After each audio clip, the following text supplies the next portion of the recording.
Morning team, this is Rickey with CrossFit SolaFide down here in Clarksville, Tennessee. This is going to be coach development lesson number 4, class logistics. All right, just to orient you to our gym space real quick. It is a rectangle, right, 7,500 square feet. So we have 75 feet by 100 feet long. All right, everything in green is kind of like the structure of the building. We can't really move it, can't change it. Okay, so we have 3 bay doors in the front. They're all 12 feet by 12 feet, right? And then 2 bay doors in the back here, same thing.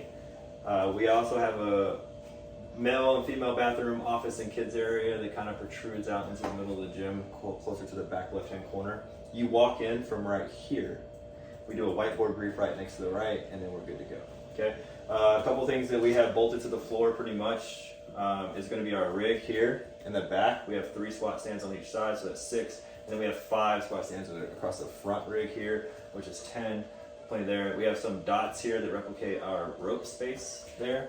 We have some benches that hang in the corners of the gym here, and then boxes are here that we can move, right?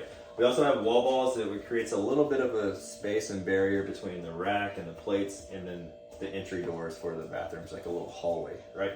Over on this side, dumbbells in front of the office area to kind of protect the sheetrock. It's on a dumbbell rack, nice and neat there. And then bikes, ski ergs, GHDs, and assault runners all live like right in this area. And then on the far side of the gym, we have platforms where we used to run an Olympic lifting program that we don't do anymore.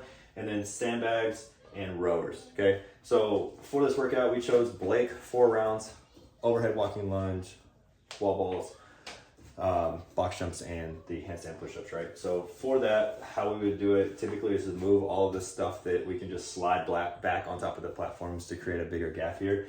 And then we would run our lunges right here, 25 feet section here to do 4 reps to get your 100, overhead walking lunge there.